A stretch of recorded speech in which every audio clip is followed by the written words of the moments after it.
Benvenuti in Sussurri dalla storia italiana. Io sono Raffaello Sanzio, o meglio, la voce che vi guiderà dietro le quinte del mio cammino, un viaggio che ha avuto inizio tra le mura di Urbino, ha respirato la luce di Firenze e ha puntato verso Roma, la città dei grandi sguardi, delle sfide, dei pennelli e dei silenzi. Prima che le mie parole vi conducano nei meandri dell'arte e della storia, concedetemi un momento. Se già sentite quel richiamo sottile a camminare tra i secoli, a scoprire volti dimenticati, stanze silenziose, sogni sospesi, allora vi invito ora. Iscrivetevi al canale perché nuovi viaggi ci attendono e raccontatemi nei commenti quale altra vita dell'Italia antica o rinascimentale desiderate ascoltare dopo la mia. Ogni voce merita di essere riscoperta. La mia storia non è soltanto la storia di un pittore, è la storia di un uomo che ha cercato la bellezza, che ha vissuto l'ascesa, che ha conosciuto l'amore e l'ambizione, che ha toccato la vetta e che ha visto la sua luce spegnersi troppo presto. È una storia fatta di genio e fatica, di colori che vibrano nel silenzio, di tele che parlano più forte di 1000 parole. E allora permettetemi di portarvi all'inizio, all'anno 1483, nella città di Urbino.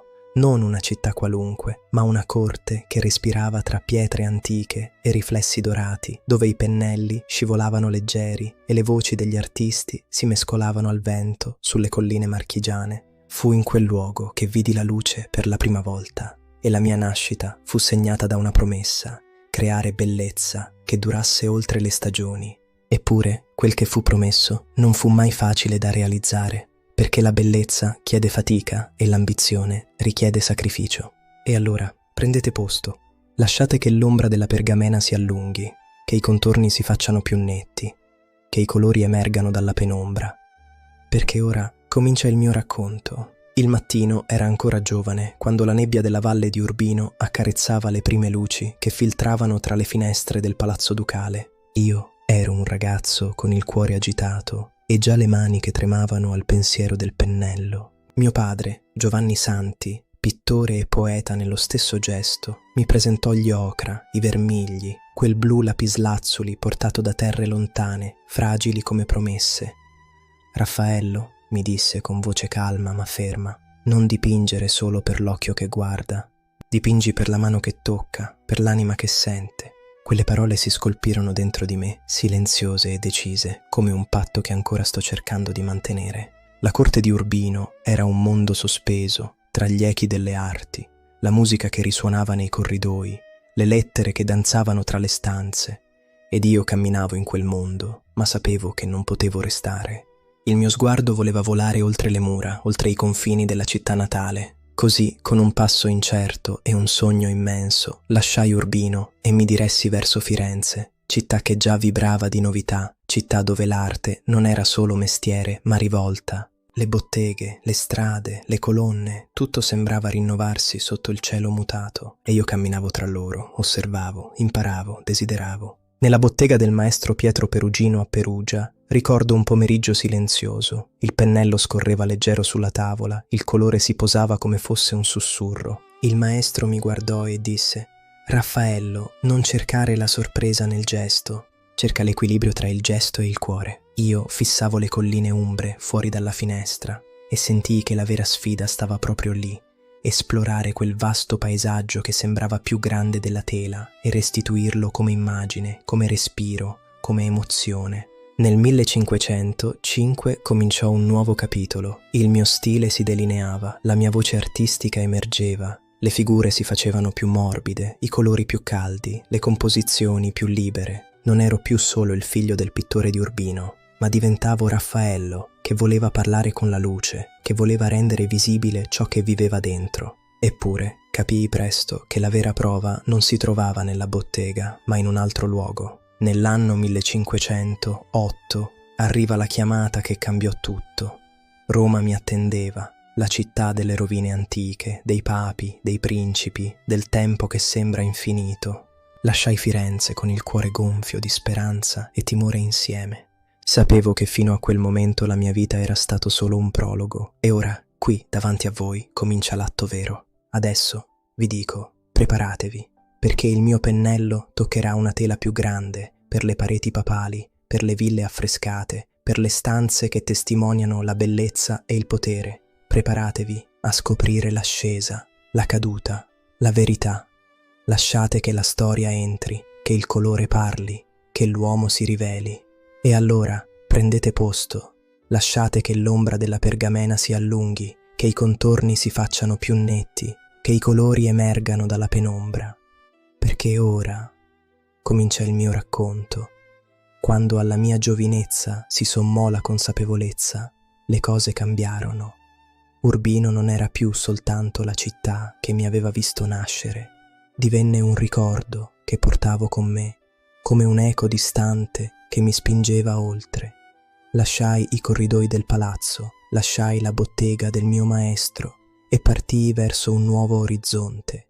Firenze, città della luce mutata, città dei grandi maestri, città che già aveva sentito i passi di Leonardo e di Michelangelo. Entrai in quel mondo con rispetto e timore, ma anche con fame di capire, di assorbire, di trasformare ciò che ero in qualcosa di più. Ricordo ogni giorno, ogni pennellata, come se fossero segni incisi sulla mia pelle. Nella bottega del maestro Pietro Perugino, a Perugia, il silenzio era interrotto solo dal fruscio del pennello e dal gocciolare lento del colore, un suono che ho imparato a riconoscere come compagno fedele. Un pomeriggio il maestro mi disse: «Raffaello, non cercare la sorpresa nel gesto.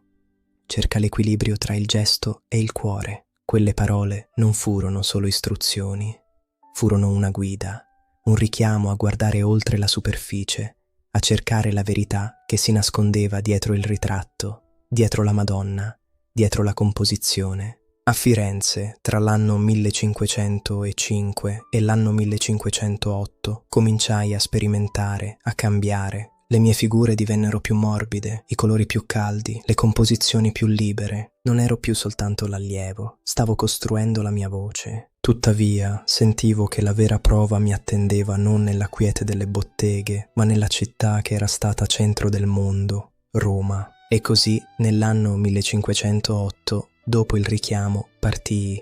Lasciai Firenze con il cuore gonfio di speranza e di timore insieme. Sapevo che la mia vita fino ad allora era stato solo il prologo, che stava per cominciare l'atto vero. Affreschi papali, ville signorili, committenti potentissimi, la sfida di misurarmi con la fama e con il tempo. Ora, davanti a voi, vi dico, stiamo per entrare in quel momento. Il pennello che tocca la tavola diventerà affresco sulla parete, il bozzetto diventerà capolavoro, la piccola bottega diventerà atelier di corte. Preparatevi dunque all'ascesa, alla caduta, alla verità. Lasciate che la storia entri, che il colore parli, che l'uomo si riveli. Adesso vi dico, preparatevi, perché il mio pennello toccherà una tela più grande, per le pareti papali, per le ville affrescate, per le stanze che testimoniano la bellezza e il potere. Preparatevi a scoprire l'ascesa, la caduta, la verità. Lasciate che la storia entri, che il colore parli, che l'uomo si riveli. E allora, prendete posto. Lasciate che l'ombra della pergamena si allunghi, che i contorni si facciano più netti, che i colori emergano dalla penombra, perché ora comincia il mio racconto. Roma. Se chiudo gli occhi, posso ancora sentire l'odore di quella città nell'anno 1508. Non era la Firenze ordinata e logica che avevo appena lasciato. Roma era un gigante ferito, un cadavere magnifico vestito di marmo e fango. Le colonne dei templi antichi spuntavano dalla terra come ossa di titani dimenticati, e su quelle rovine pascolavano le capre, mentre l'incenso delle basiliche si mischiava al fetore del Tevere in piena. Era una città di contrasti violenti, dove la santità e il peccato dormivano nello stesso letto. E io, Raffaello Sanzio da Urbino, 25enne, arrivai lì non come un conquistatore, ma come una scommessa. A chiamarmi era stato Donato Bramante, mio concittadino e architetto supremo della corte papale. Fu lui a sussurrare il mio nome all'orecchio del Papa, Giulio II della Rovere. Ricordo il primo incontro con il pontefice. Giulio non era un uomo di preghiera, era un imperatore con la tiara. Aveva lo sguardo di chi può ordinare una benedizione o una decapitazione con lo stesso tono di voce. Mi ricevette nei suoi appartamenti privati, stanze che odiava perché erano state abitate dal suo predecessore e nemico, Alessandro VI Borgia. Giulio voleva cancellare il ricordo dei Borgia, voleva stanze nuove, un'arte nuova, un mondo nuovo. Quando entrai c'erano già altri artisti al lavoro. Il Sodoma, il Bramantino, il Perugino, il mio vecchio maestro. Il Papa mi guardò, poi guardò i miei disegni. Non disse molto. Mi indicò una parete vuota nella biblioteca, quella che oggi chiamate la stanza della segnatura. «Fammi vedere cosa sai fare, ragazzo di Urbino», disse. Iniziai a dipingere. Non dormivo quasi mai. Sapevo che quella era la mia unica occasione per non essere inghiottito dall'oblio. Quando il Papa tornò a vedere il primo saggio del mio lavoro, accadde qualcosa che ancora oggi mi fa tremare le mani al solo pensiero. Giulio II guardò il mio affresco, poi si girò verso le opere degli altri maestri, uomini più anziani, più esperti di me, e ordinò di distruggere tutto, tutto. «Via quest'imbrattatele», urlò. «D'ora in poi qui dipinge solo Raffaello». In un istante il peso di tutta l'arte romana cadde sulle mie spalle. Licenziai il mio maestro, il Perugino, con un dolore nel cuore che non ho mai confessato a nessuno. Ma l'arte non conosce pietà, solo perfezione. E così, nell'anno 1509, iniziai a creare il mio universo. La stanza della segnatura divenne il mio santuario. Volevo rappresentare la somma della conoscenza umana, la teologia, la poesia, la giustizia e la filosofia. Ed è qui che nacque la scuola di Atene. Immaginate di stare davanti a quel muro intonacato di fresco. Non volevo dipingere filosofi morti, statue di polvere. Volevo che la sapienza fosse viva. Così feci un gioco pericoloso, un gioco che solo io conoscevo. Diedi a Platone, colui che indica il cielo, il volto di Leonardo da Vinci, l'uomo che avevo studiato a Firenze, colui che mi aveva insegnato che l'arte è una cosa mentale. A Euclide, che disegna a terra con il compasso, diedi il volto di Bramante, il mio protettore, calvo e massiccio, sempre pronto a costruire mondi. E in un angolo, quasi nascosto, dipinsi me stesso, un giovane con il berretto nero che guarda voi, spettatori del futuro, con un misto di timidezza e orgoglio. Ma mancava qualcuno. Mancava lui. Mentre io dipingevo nelle stanze, a pochi passi da me, dietro le porte chiuse della Cappella Sistina, c'era un altro uomo al lavoro. Michelangelo Buonarroti. Se io ero l'acqua che scorre e si adatta, lui era il fuoco che brucia e consuma. Michelangelo non dipingeva, combatteva, odiava la pittura, diceva di essere uno scultore, eppure il Papa lo aveva costretto a salire su quelle impalcature. Si diceva che lavorasse da solo, sporco di colore, mangiando pane secco, urlando contro Dio e contro il Papa stesso. Io ero circondato da discepoli, amanti, poeti. Lui era solo. La nostra rivalità non era una leggenda, era l'aria che respiravamo. Lui mi disprezzava. Diceva che tutto ciò che sapevo dell'arte lo avevo rubato a lui, e forse, in parte, aveva ragione. C'è un momento preciso, nell'anno 1511, che cambiò tutto. Bramante aveva le chiavi della Sistina. Un giorno, mentre Michelangelo era assente, mi fece entrare di nascosto. Voleva che vedessi. Quando alzai lo sguardo verso quella volta, mi sentii mancare il fiato. Non erano corpi quelli che vedevo, erano anime scuoiate, titani che reggevano il peso del cielo. Vidi la potenza di Dio nel tocco di Michelangelo. Tornai nella mia stanza della segnatura e guardai il mio affresco, quasi finito. Mi sembrava troppo grazioso, troppo leggero. Presi i pennelli e aggiunsi una figura in primo piano, seduta sui gradini, pensierosa, con il pugno a sorreggere la testa, Eraclito. Ma non era un filosofo greco quello che stavo dipingendo. Era Michelangelo, con i suoi stivali da lavoro che non si toglieva mai, massiccio, isolato, geniale e terribile. Fu il mio omaggio a lui e la mia sfida. Volevo dirgli: ti vedo, ti capisco, ma io sono Raffaello e la mia armonia vincerà sul tuo tormento.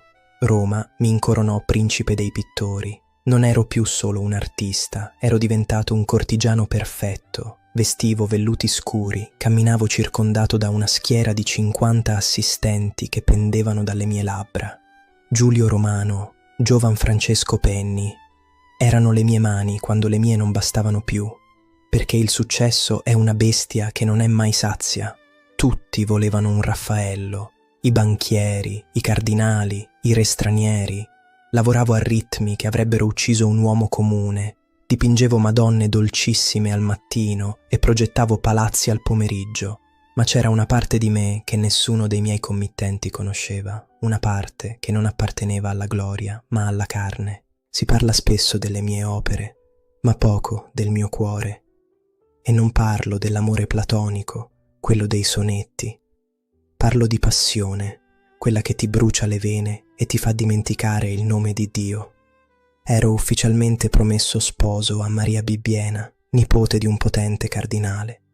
Era un matrimonio politico, un legame che mi avrebbe garantito la porpora cardinalizia, si diceva. Povera Maria.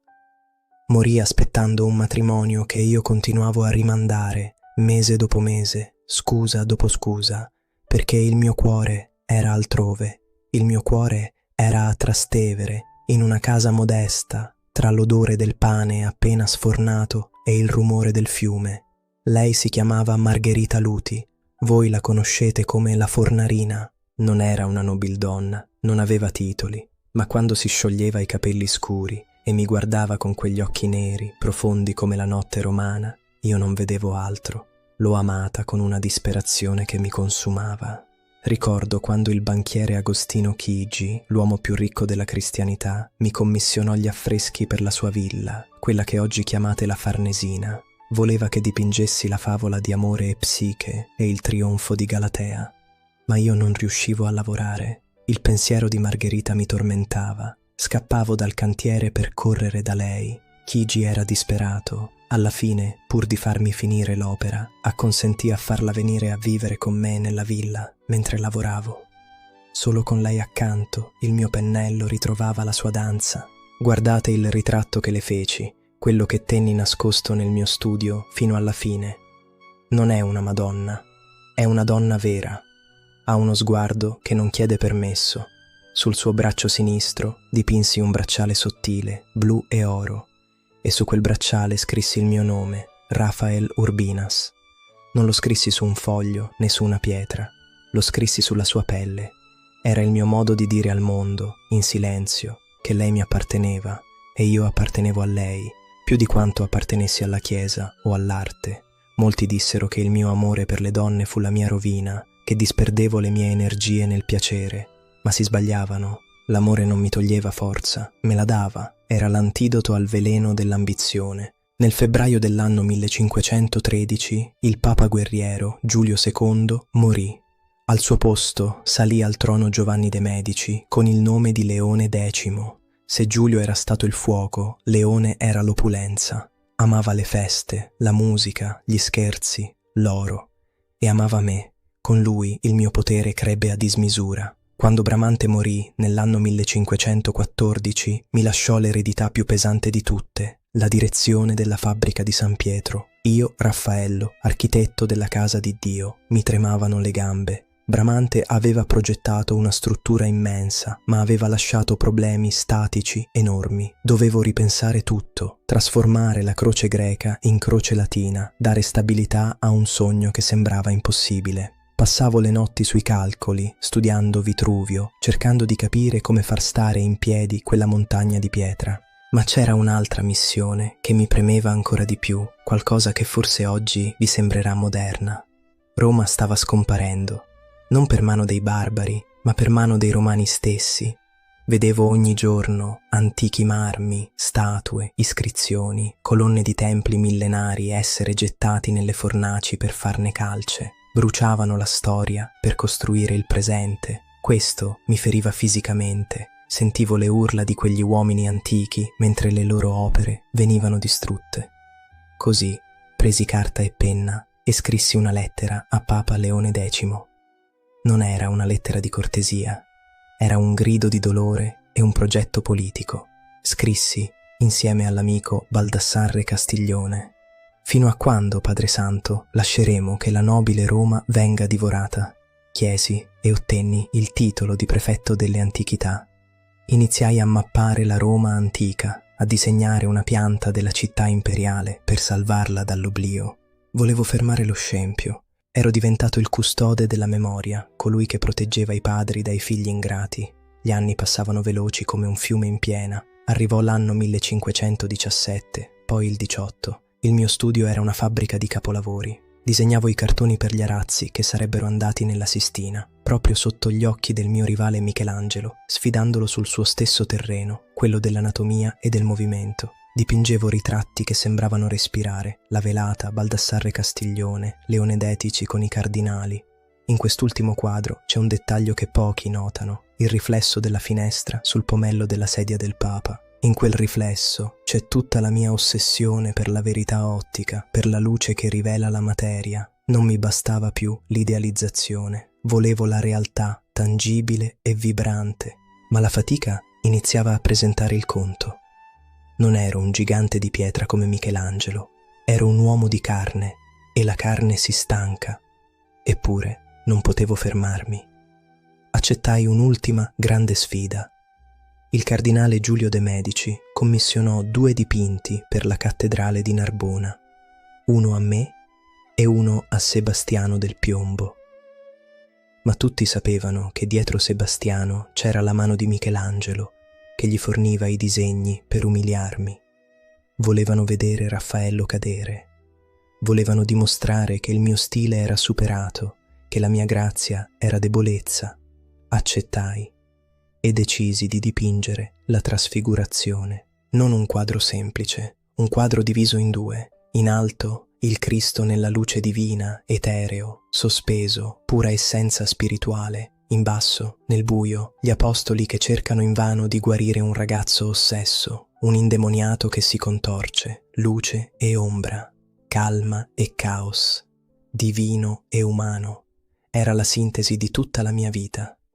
Lavoravo a quella tavola immensa con una furia che non avevo mai conosciuto.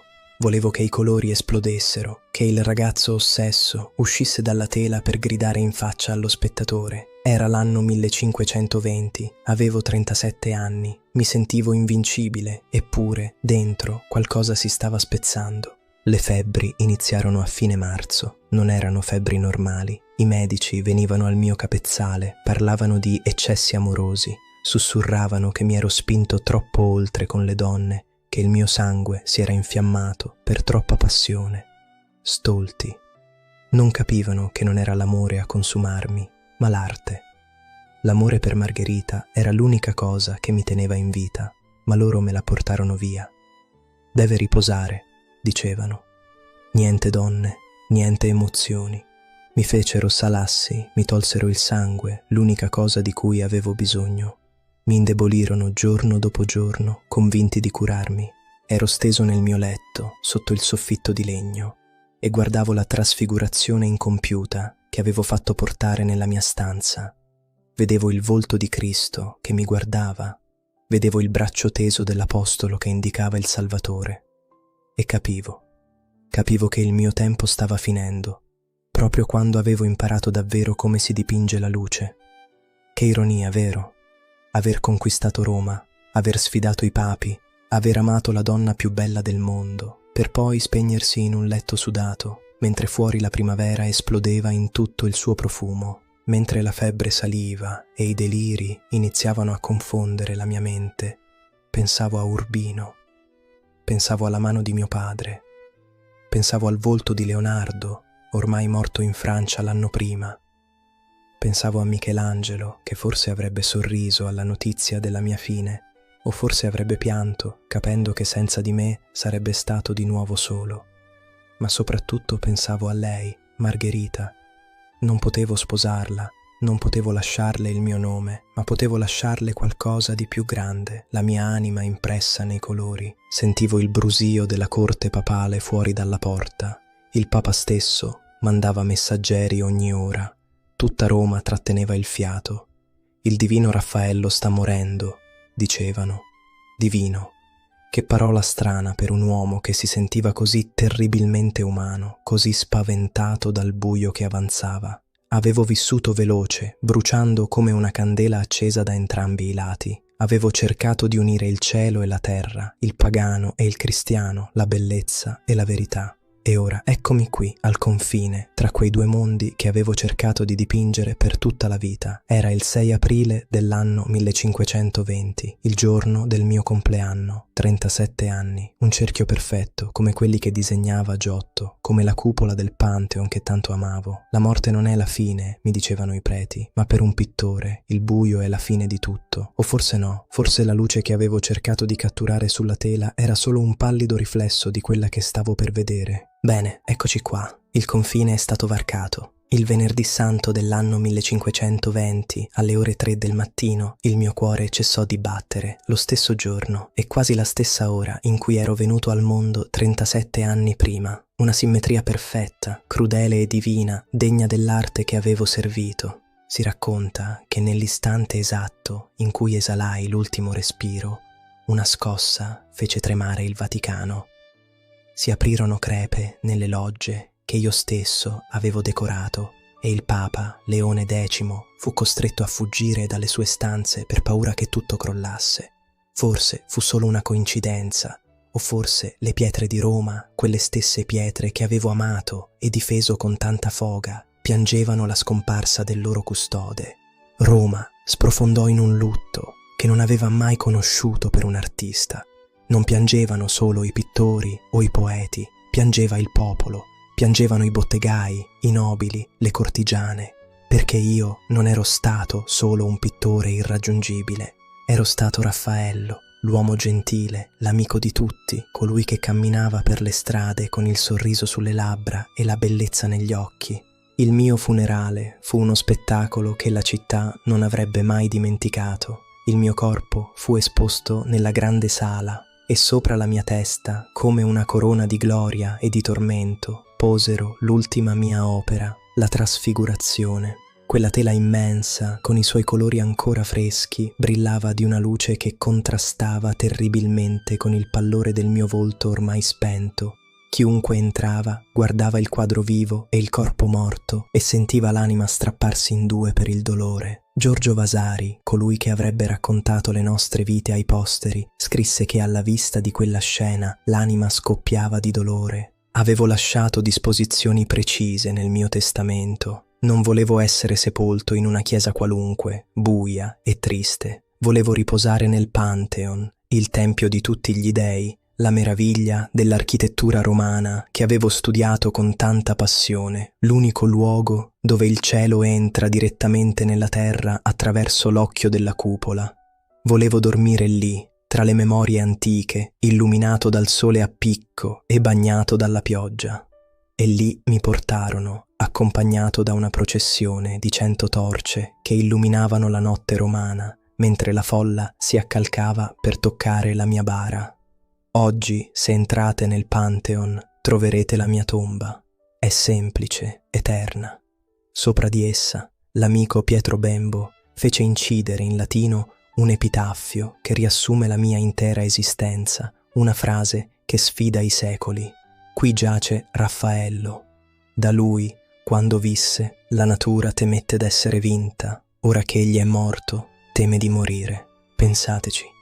La natura stessa aveva paura di me, aveva paura che i miei pennelli potessero creare una vita più vera della sua, e ora che non c'ero più, la natura si sentiva orfana, come se avesse perso il suo specchio migliore. Ma che ne fu di lei, di Margherita, la mia fornarina? I miei allievi e i preti cercarono di cancellarla dalla mia storia. Nel mio testamento lasciai fondi sufficienti per garantirle una vita agiata, ma il suo cuore era spezzato. Pochi mesi dopo la mia morte, una donna si presentò al convento di Santa Pollonia in Trastevere. Si registrò come vedova. Non eravamo sposati, ma lei si sentiva vedova nel profondo dell'anima. Entrò in clausura e sparì dal mondo, proprio come io ero sparito dalla vita. L'amore che avevamo condiviso rimase segreto per secoli, nascosto dietro quel bracciale blu dipinto sul suo braccio, nel ritratto che non avevo mai venduto. Ho lasciato un mondo pieno di discepoli che hanno portato il mio stile in ogni angolo d'Europa. Giulio Romano, Perrin del Vaga. Hanno continuato a dipingere, ma la grazia, quella leggerezza divina che sembrava non costare fatica, quella se n'era andata con me. Dopo la mia morte, l'arte cambiò. Iniziò l'era del manierismo, un'epoca di inquietudine, di forme stravolte, di colori acidi. L'equilibrio perfetto del Rinascimento si era spezzato per sempre quel venerdì santo. Eppure, io non sono morto davvero. Ogni volta che guardate due angioletti che fissano il cielo con aria annoiata e pensosa, io sono lì. Ogni volta che entrate nelle stanze vaticane e vi sentite piccoli di fronte alla scuola di Atene, io sono lì, che vi guardo dal mio angolo con il berretto nero. Ogni volta che cercate la bellezza non nel caos, ma nell'armonia, nel gesto gentile, nella luce che accarezza un volto, io sono lì. La mia lezione non è stata la tecnica. La tecnica si impara. La mia lezione è stata la visione. Ho insegnato al mondo che l'umano può essere divino e che il divino ha un volto umano. Ho cercato la perfezione non per superbia, ma per amore. Amore per la vita, per le donne, per Roma, per l'arte.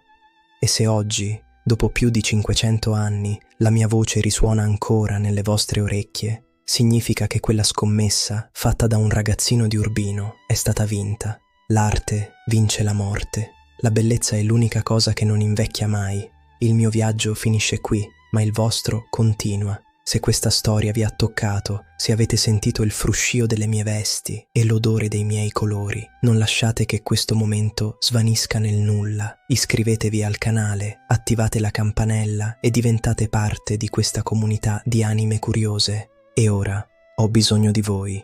Il passato è pieno di voci che chiedono di essere ascoltate. Chi volete che sia il prossimo a raccontarvi la sua verità?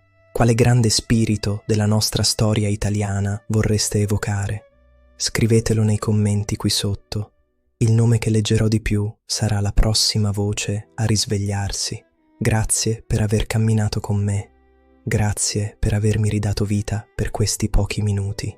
Io sono Raffaello Sanzio e questi erano i sussurri dalla storia italiana.